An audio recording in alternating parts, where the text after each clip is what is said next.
아멘. 저는 오늘 열왕기상 11장 9절에서 13절 말씀 중심으로 해서 참된 복을 헛되게 만든 어리석음이란 제목으로 하나님 말씀을 증거하겠습니다.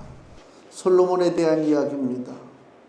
솔로몬은 하나님의 크신 은혜와 복을 받은 사람이죠.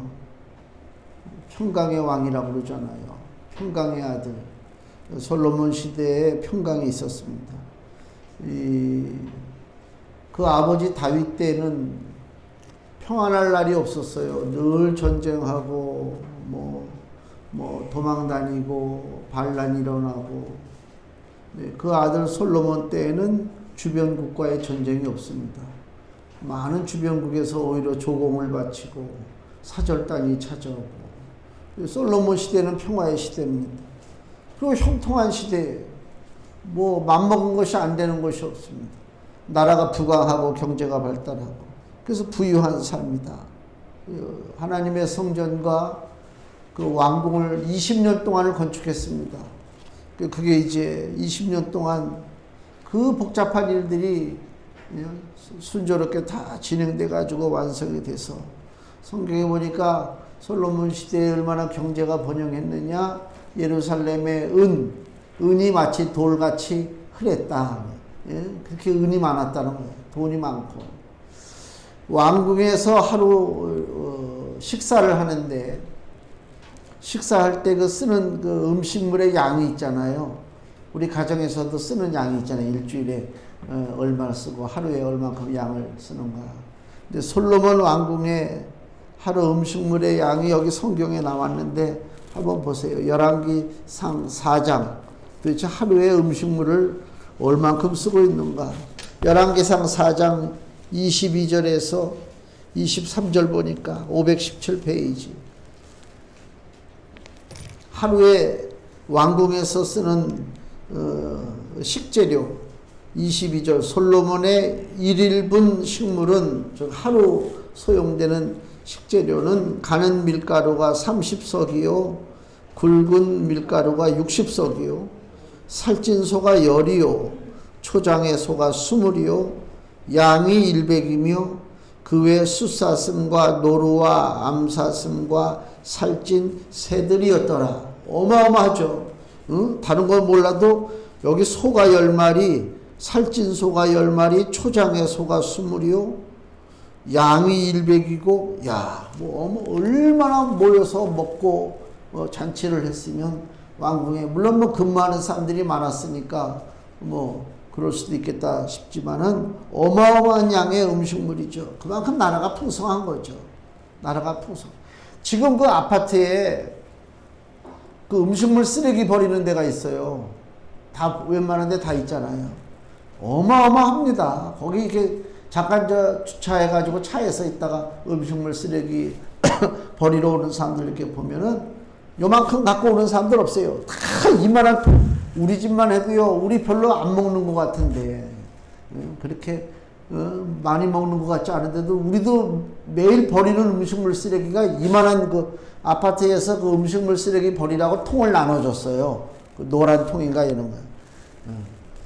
더 좋은 데는 물론 음식물 건조기가 있어가지고 돌려서 말린다고 그러는데. 버리는 거 보면 어마어마하죠. 예전에 우리 어렸을 때는요, 음식물 쓰레기가 많지가 않았어요. 그 돼지를 특히 키우면 이 돼지를 먹이 줄 게 없어가지고 돌아다니면서 그거 음식물 남은 거 찌꺼기 걷어다가 이렇게 돼지를 갖다 줬잖아요. 근데 그것도 쉽게 걷질 못했다니까. 남아있는 게 없어요. 옛날에 더군다나 냉장고가 많은 것도 아닙니다. 우리 고등학교 때까지만 해도 고등학교 2학년 때 확실하게 기억나는데 선생님이 예전에는 각 가정에 뭘 조사를 해요. 그래서 텔레비 있는 사람, 그럼 손 들어야 돼. 전화 있는 사람, 손 들어야 돼. 냉장고 있는 사람, 딱 한 사람 손 들더라고. 그때 우리 60명이었는데 60명 친구들 집에 냉장고가 딱 한 대가 있어. 그런 시대예요. 그러니까 음식물을 더 오래 보관한다? 그건 있을 수도 없지. 그런데도 불구하고 상한 음식 버린다는 얘기는 별로 못 들었어요. 먹을 게 없으니까. 음식물 쓰레기도 막 버리는 거 보면은 야 흘러 넘치니까 뭐 난리가 아니잖아요. 이 솔로몬 때도 부유함이 넘쳐서 뭐 먹는 하루의 양이 뭐 소가 몇백 마리 들어갈 정도니까 굉장하죠. 그러면은 이렇게 평강이 오고 부유함이 찾아왔을 때 우리는 어떻게 해야 되느냐 그 얘기입니다. 우리가 너무 그 부유함, 형통, 평강 이걸 당연시하게 여겨요. 그냥 그러다 보니까 진짜 감사해야 될 것을 감사하지 않고 당연한 것으로 여기다 보니까 더 다른 것을 바라보고 오히려 원망하고 만족하지 못하고 그럴 때가 많잖아요. 지금 우리 성도들 보면 주머니에 앞에 전화기 없는 사람이 없죠. 다 전화기 있어요. 어마어마하지 어떻게 각자가. 예전에 전화기가 어디 있어? 방학 때 비상 연락망을 짜는데 중고등학교 때 전화가 없으니까 그죠? 어느 칠판에다 쓴다고 선생님이 무슨 일이 있어서 학교에서 연락이 가면 제일 먼저 전화가 있는 집으로 전화를 할 거 아니야 학생한테. 그러면 걔가 그 다음 친구가 전화가 있으면 괜찮은데 그 다음 친구가 전화가 없어. 그러면 거길 또 찾아가야 돼 뛰어서. 그래서 그거를 다 연결해가지고 이름을 전화가 없었어요. 지금 전화가 다 각자 주머니 속에 놓고 다녀요. 주머니에만 놓고 다녀요. 손목에 차고 다녀요. 얼마나 편합니까? 우리 전화기 쓸 때마다 진짜 감사하다. 야 전화기를 그런 마음으로 전화기 씁니까? 이거 전화기가 왜 이래 이거. 이러고 쓰고 있는 거 아니냐 말이야. 감사할 줄 몰라. 평강. 그 전에 어느 대통령 때인가 북한하고 사이가 안 좋아가지고 우리가 강경 발언을 하니까 북한에서 뭐라 그러냐면 남쪽을 하여튼 불바다 만든다고 그러고 막 그런 적이 있었어요. 그런데들이 국방장관이라는 사람이 무슨 얘기를 하다가 실수했는데 서울은 괜찮다는 거야. 북한에서 밀고 내려와도 서울을 좀 방어할 시간이 있대. 왜 시간이 있느냐? 여기 일산 신도시 아파트가 장애물이 돼가지고 아니 그럼 우리 여기서 사는 사람들은 어떻게 이게 그때 그래서 한번 난리 난 적이 있었습니다. 그런 얘기가 한참 오고 가는 판에 밤에 갑자기 소리가 들리기 시작하는데 뭐가 퍼벅거리고 난리가 났잖아요. 야 이거 집 사야 되나 보다. 이게 우리 한강 이북이라서 이제 저 한강 이남으로 피난을 가야 되는데 어떻게 가야 될 것인가? 누구네 집에 가야 될 것인가? 내 동기 목사님이 저기 경남 함안에 있는데 거기까지 내려갈 수 있을까? 이런 생각까지 다 했다고. 알고 보니까 뭐냐? 폭죽 쏘는 소리지. 평강이라고 하는 것을 우리가 당연하게 받아들이면 안 돼요. 하나님께서 우리 가정에, 우리 교회에, 우리 사회에, 우리 국가에 주시는 평강, 이거에 대해서 감사할 수 있어야 되는 것입니다. 진짜 정부 강요들이 매일같이 회의할 때 무조건 무슨 경제가 어렵다, 뭐가 어렵다, 그거부터 할 것이 아니라 참 모여서 이 나라를 보존하시고 평강을 주시는 하나님 앞에 감사하고, 야, 그렇게 시작하는 나라가 얼마나 멋진 나라. 일본 수상, 전수상이 대낮에 총에 맞아서 세상을 떠났습니다. 일본은 우리하고 비슷하게 총기 사용이 엄격히 규제가 되고 안전한 나라로 치는 나라입니다. 밤에 돌아다녀도 별로 두려움 없이 다닐 수 있는 몇몇 안 되는 나라가 일본하고 우리나라입니다. 근데 대낮에 전 수상이 총에 맞아 죽었어요. 그 장면을 뉴스를 이렇게 보니까 누가 그런 일이 벌어질 줄 알아요. 그죠? 선거라서 다 왕성왕성하고 얘기하고 막 이러는데, 그건 평화지, 그 자체가. 선거한다고 하는 것은 평화요. 평화 시대에 있는 일이잖아, 선거가. 근데 순간 두 방의 총소리가 울리고 난리가 아니잖아요. 평강은 내가 주장해서 평강이 오는 것이 아니다. 그걸 내가 바라보고 있어요. 그러니까 우리가 일상에서의 평강, 일상에서의 부요, 일상에서의 어떤 형통, 이걸 당연하게 받아들이지 말자. 빵집에 가서 빵을 하나 사 먹고 커피집에서 커피 한 잔 마셨는데 이것도 감사한 거예요. 진짜 감사하다니까요. 그 하나님 주시는 그 은혜란 말이에요. 그래서 내 삶에 평강과 형통이 주어졌을 때에 바른 자세가 뭐라고요? 그 평강을 주신 하나님, 형통한 것을 주신 하나님 앞에 감사하는 마음이 있어야 되는 것입니다. 늘 감사해야 된다니까요. 근데 어리석은 자세는 또 뭐냐? 그 평강과 그 부요가 자기의 지혜와 자기의 능력으로 인해서 온 것인 줄 알고 교만 떠는 거란 말이에요. 자기에게 주어진 그 형통과 부요의 삶을 하나님 앞에 영광 돌리기 전에 먼저 자기 육신의 정욕을 위해서 사용한다. 그게 가장 어리석은 자입니다. 솔로몬 시대에 평강이 주어졌습니다. 솔로몬 시대에 부요함이 주어졌습니다. 그래서 무슨 일이 벌어졌습니까? 열왕기상 11장, 우리 본문 열왕기상 11장 1절에서 4절 보세요. 솔로몬 왕이 바로의 딸 외에 이방의 많은 여인을 사랑하였으니, 이게 돈 많은 사람들의 특징입니다. 이렇게 얘기하면 야, 돈 많은 사람들이 다 그러냐 그러는데, 남자들이요, 도덕적이고 종교적이고 영적으로 바로 서지 못한 남자들은요, 주머니에 돈이 많아지면 엉뚱한 생각한단 말이에요. 예? 여기 솔로몬 왕이 이제 모든 것이 다 완성이 돼가고 형통하고 부요하니까 어떤 일을 벌이느냐? 바로의 딸 외에 이방의 많은 여인을 사랑하였으니 곧 모압과 암몬과 에돔과 시돈과 헷 여인이라. 아주 사방 이방 민족의 여자들을 다 좀 끌어왔다 그 얘기요. 여호와께서 일찍이 이 여러 군민에게 대하여 이스라엘 자손에게 말씀하시기를 너희는 저희와 서로 통하지 말며 저희도 너희와 서로 통하게 말라. 저희가 정령코 너희의 마음을 돌이켜 저희의 신들을 쫓게 하리라 하셨으나 솔로몬이 저희를 연애하였더라. 이방 여자를 데려오지 말래요. 하나님께서 이 민족 차별 주라 그런 얘기가 아니고요. 이방 민족이 들어오면 이방 종교가 들어와요. 그렇잖아요. 그 이방 종교가 들어오면 그 사회가 갈라지는 거예요. 우리나라도 마찬가지입니다. 저 대구 쪽에 지금 그 이슬람 사원 건립을 위한 그 운동이 벌어지고 있어요. 내가 대구 쪽에 이슬람 믿는 사람이 이렇게 많은 줄은 몰랐는데, 그러니까 대구 지역에 있는 기독교 계통 아니면 일반 사람들이 반대를 할 거 아니에요. 그래서 지금 그걸 싸우고 있는데 법원에서는 너희들 반대할 법적 이유가 없다. 다 건축 허가 받아가지고 그 자기네 모스크 짓고 거기서 예배하겠다는데 그 법적은 잘못은 없다. 물론 그렇지, 법적은 잘못은 없지. 그러나 그게 아니란 말이에요.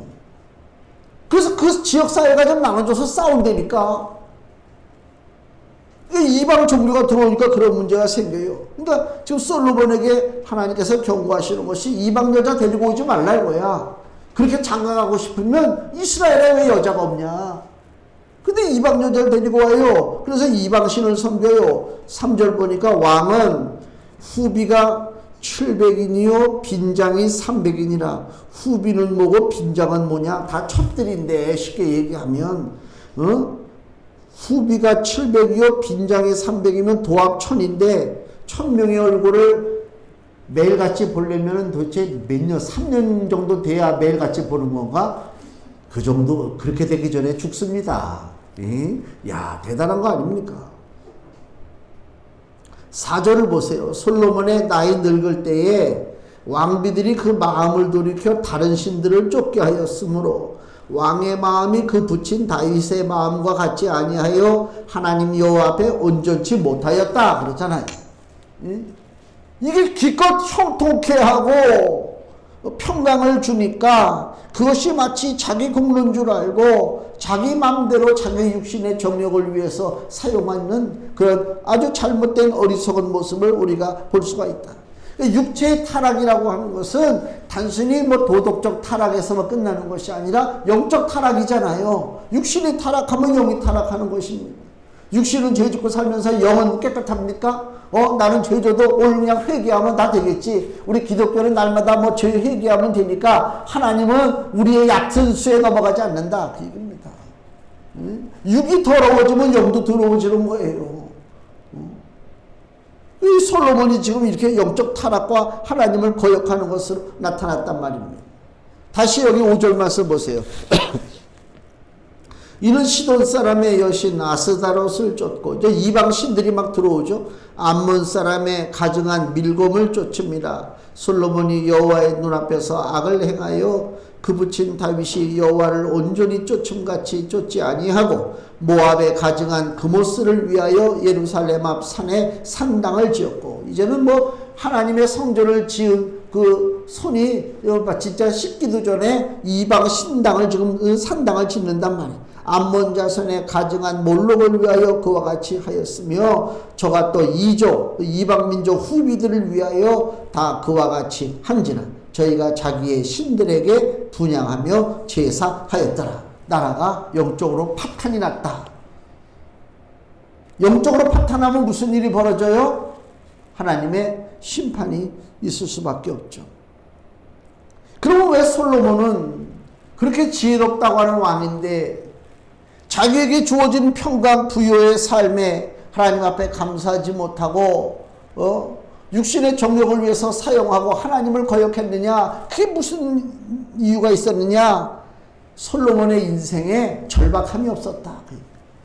그 인생의 위기가 없었어요. 인생의 고난이 없었어요. 그 얘기는 내 인생에 절박감이 없고 내 인생에 위기가 없고 내 인생에 고난이 없는 사람은 하나님을 향한 간절함이 있을 수가 없어요. 모든 것이 다 잘 돼. 은혜하고 태어나서 자라다 보니까 어렸을 때 몰랐는데 어느 정도 깨닫기가, 야, 우리 집이 너무 좋네. 우리 부모도 그렇고 그냥 잘 나가는구나. 그렇게 쭉 자라났어요. 남들도 다 그렇게 사는 줄 알아요. 알고 보니까 그게 아니네. 나는 너무너무 잘 사네. 간절함이 없어요. 뭐에 대한 간절함이 없다니까. 우리 때는 조금 용돈 계산 잘못해가지고 잘못 쓰면 차비가 떨어졌어요. 차비가. 그러면 그 먼 거리를 집에까지 걸어가기도 하고 친구들한테 돈을 꾸기도 하고 이런 일이 비일비재했어요. 지금 부유한 사람들 그건 뭐 이건 말도 안 되는 얘기지. 응? 그래서 그렇게 어려운 시대를 산 사람에게는 절약 정신이 있잖아요. 뭘 쓰는데 두려워. 그렇잖아요. 어렸을 때 항상 그렇게 살았기 때문에. 그래서 항상 절약하고 아끼고 남의 거라고 지나가다가 그냥 정하는 것이 아니라 물이 하나 흘러도 수도꼭지에 물이 흘러도 잠가버리고 불이 하나 켜 있어도 꺼버리고 그런 삶의 몸에 뱉단 말이에요. 근데 지금 시대는 그런 게 전혀 없잖아요. 이 솔로몬은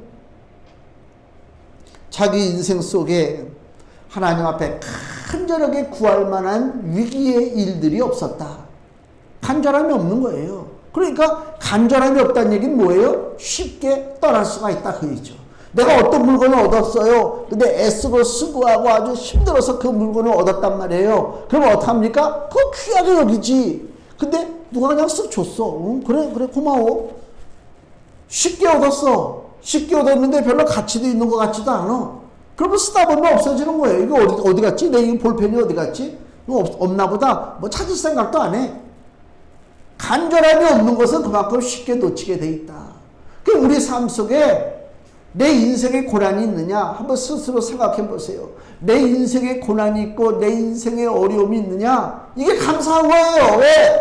제대로 된 믿음의 사람이라면 인생에 위기가 있고 인생에 고난이 있고 인생에 위태위태한 것이 있을 때에 하나님을 향한 간절함이 생기게 돼 있단 말입니다. 그래서 부르짖어 기도하는 거예요. 얼마나 감사해요.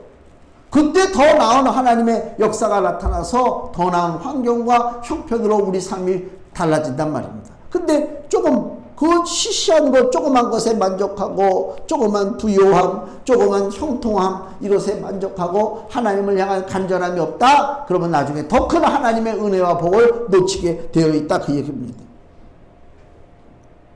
예수께서도 말씀하시기를 부자가 천국에 들어가는 것이 약대가 바늘기로 가는 것보다 어렵다고 그랬어요. 더 쉽게 얘기하면 부자는 구원받지 못한다 그 얘기예요.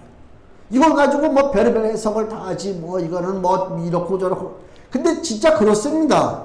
예수님이 하신 말씀 그대로 부자는 천국 가기가 너무너무 어렵습니다. 왜 어려운 줄 아세요? 그 부요함, 그 풍성함을 자기 육신의 정욕을 위해서 쓰기 때문에 그래. 대부분의 사람들이 육신의 정욕을 위해서 쓰기 때문에 아쉬움이 없습니다. 아쉬움이 없다는 얘기는 하나님 앞에 기도할 기회가 없다 그 얘기예요. 우리 육신을 지니고 있는 사람들은 그냥 맥없이 하나님 앞에 기도하지 않습니다. 우리는 이미 아담의 죄로 말미암아 내 안에 하나님을 거역하는 그 죄악된 것이 이미 들어와 있어요. 이 들어와 있기 때문에 스스로 자원해가지고 하나님을 찾고 하나님 앞에 기도하고 하나님을 의지하고 천만의 말씀이요. 안 그렇습니다. 죄악된 인생은 자기 멋대로 살기를 원합니다. 내 멋대로. 그때 그 인생 속에 고난이 찾아오고 어려움이 오고 환란이 와서 내 무릎이 꺾이는 일이 생겼을 때 그때 비로소 하나님 나 좀 살려주세요. 그 소리가 나오는 거예요. 그냥은 안 된다니까. 근데 너무 가지고 있는 게 많어. 많은 사람들이 알아서 내 앞에서는 절절절절 매. 그럴 때 뭐 내가 아쉬운 게 있겠습니까?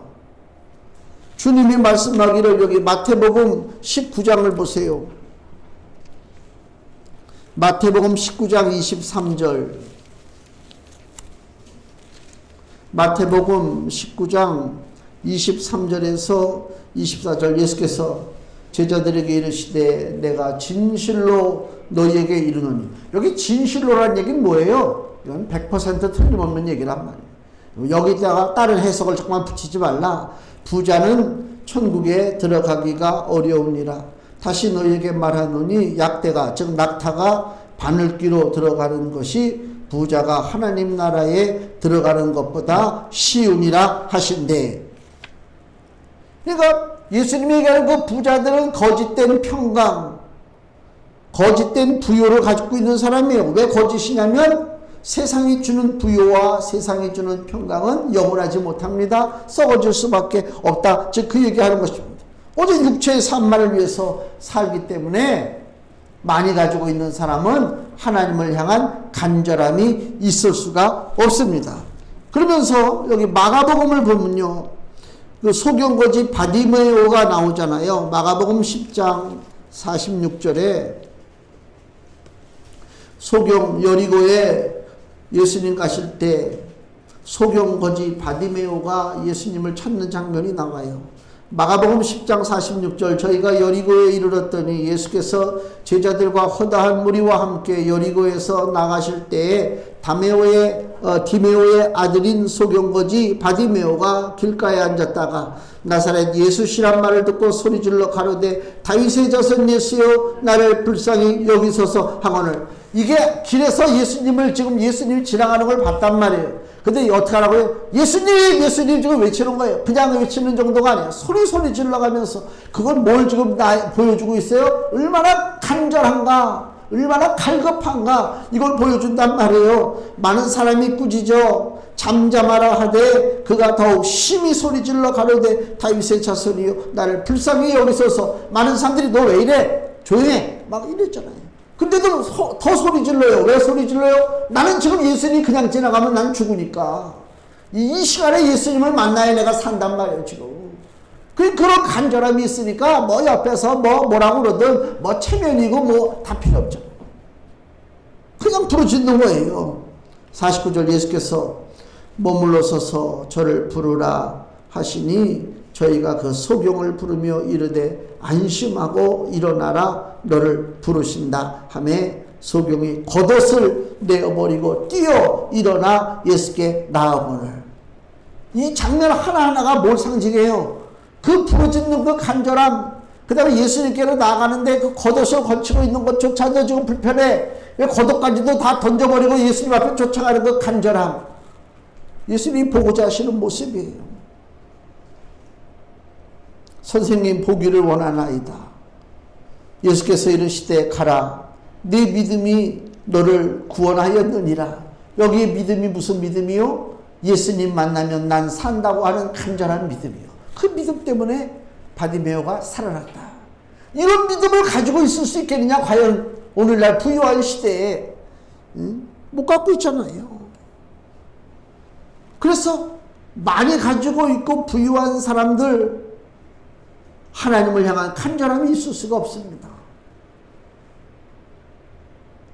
하나님을 향한 그 애통함이 있을 수가 없단 말입니다.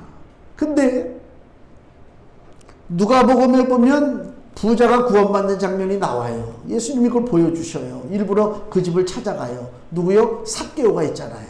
누가복음 19장에 보면 이 삭개오는 부자입니다. 누가복음 19장 2절에 삭개오라, 여기도 여리고입니다. 똑같은 그 소경거지 바디메오 있었던 여리고인데 여기 삭개오라 이름하는 자가 있으니 세리장이요 또한 뭐라고요? 부자라 그랬어요. 예수님의 이 모든 행적은 그냥 우연히 그냥 일어나는 게 아니에요. 우리들한테 잠깐 뭘 보여주는 거란 말이에요. 자, 부자가 구원받기가 너무 힘들어. 부자는 뭐 99% 구원 못 받아. 예수님 말씀이 그거예요. 근데 여기 좀 부자를 만났어요.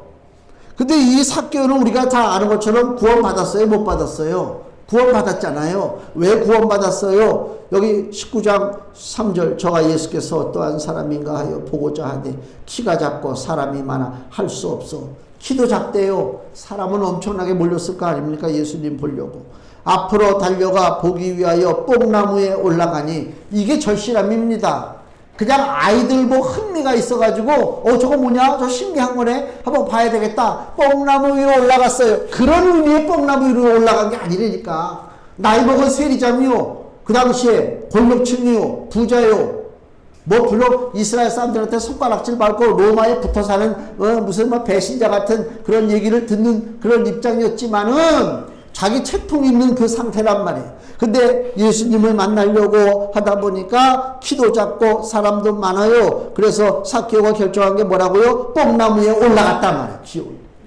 이게 바로 간절함의 표시입니다. 예수께서 그곳에 이르사 우러러 보시고 이르시되 삭개오야 속히 내려오라. 예수님은 그 심령을 깨뜨리고 아시잖아요. 내 집에 오늘 가야 되겠다. 그러면서 예수님이 삭개오 집에 가실 때에 8절에 누가복음 19장 8절 삭개오가 서서 주께 여짜오되 주여 보시옵소서 내 소유의 절반을 가난한 자들에게 주겠사오며 만일 네 것을 토색한 일이 있으면 4배나 갚겠나이다.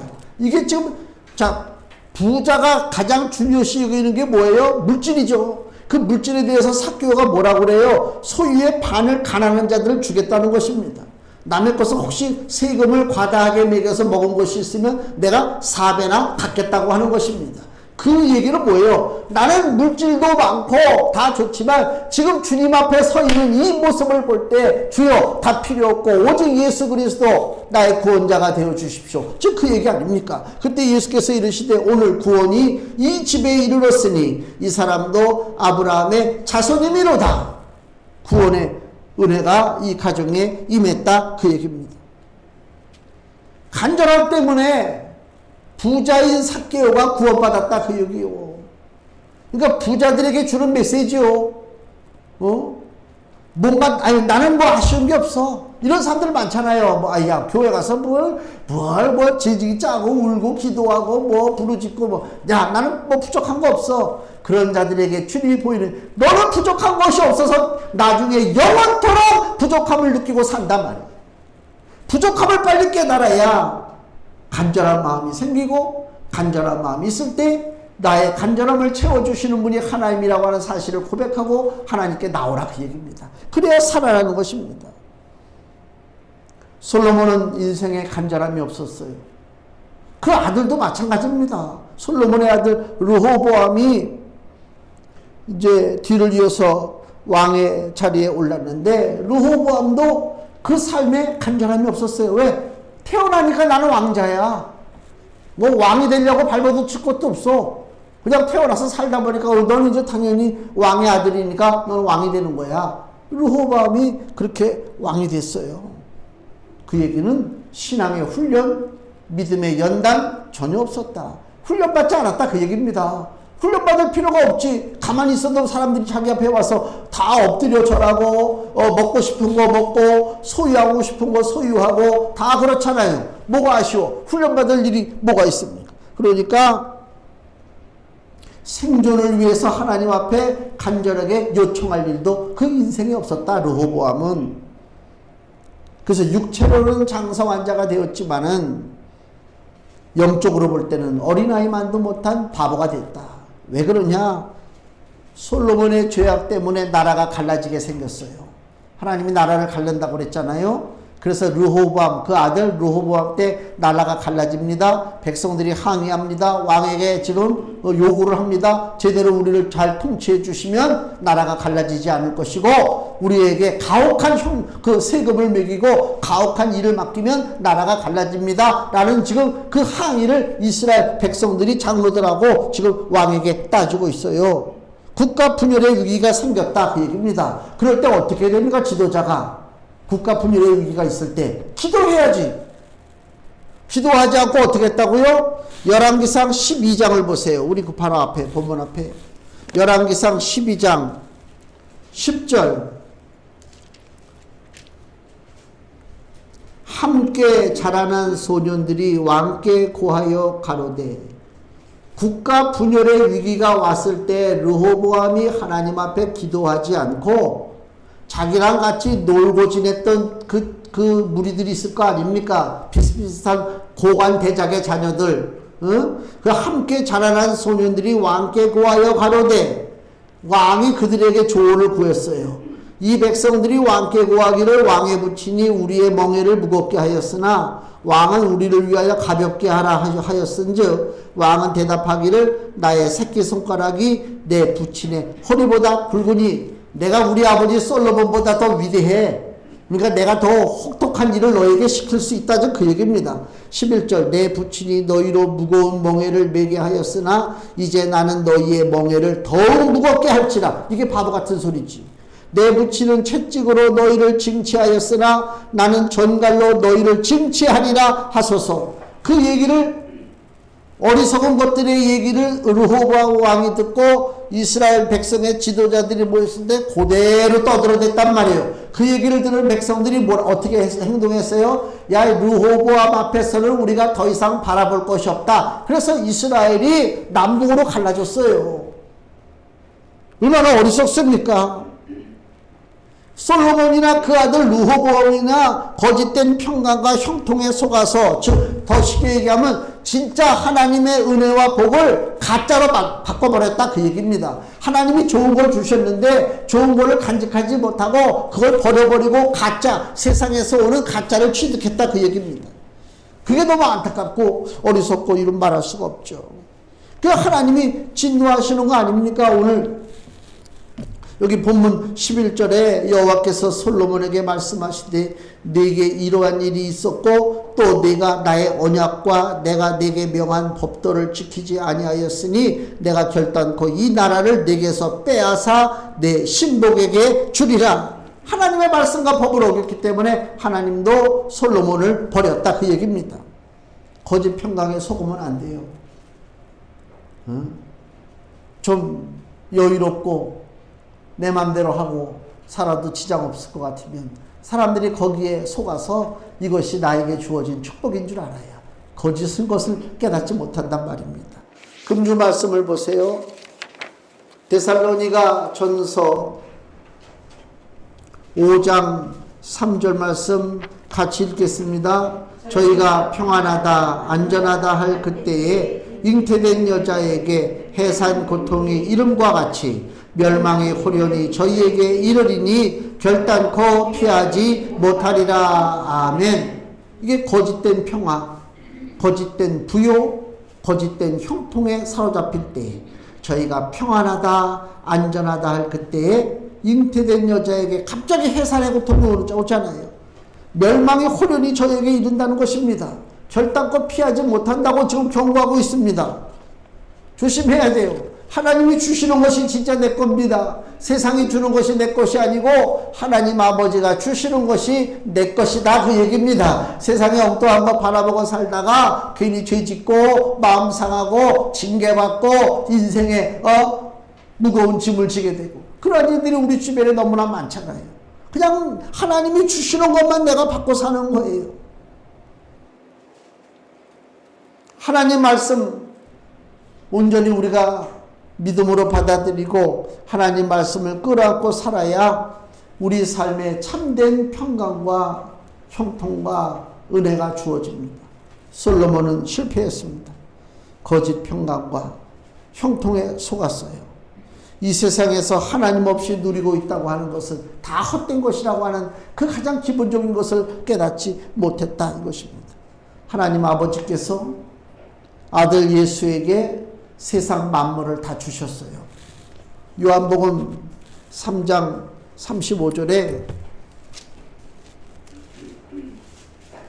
아버지께서 아들을 사랑하사 만물을 다 그 손에 주셨으니 하나님께서 우리 아들 예수 그리스도에게 세상의 만물을 다 주셨습니다. 우리가 세상의 거짓된 것에 속지 않으려면 만물의 주인이 이제 누구라고요? 예수 그리스도라고 하는 사실을 알아야 돼요. 세상이 나에게 뭘 주는 것이 아니라 예수께서 나에게 뭘 주십니다.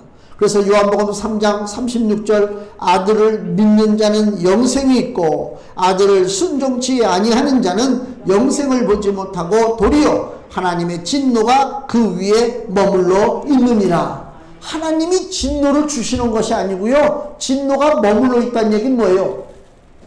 이 모든 인생들은 이미 진노가 그 위에 머물러 있는 상태예요. 그 진노 가운데 산다니까. 그러나 아들 예수를 믿는 자는 그 하나님의 진노가 나에게 머물지 아니하고 떠나간다 그 얘기요. 하나님의 진노가 떠나가고 하나님의 구원과 영생의 축복이 주어진다 그 얘기입니다.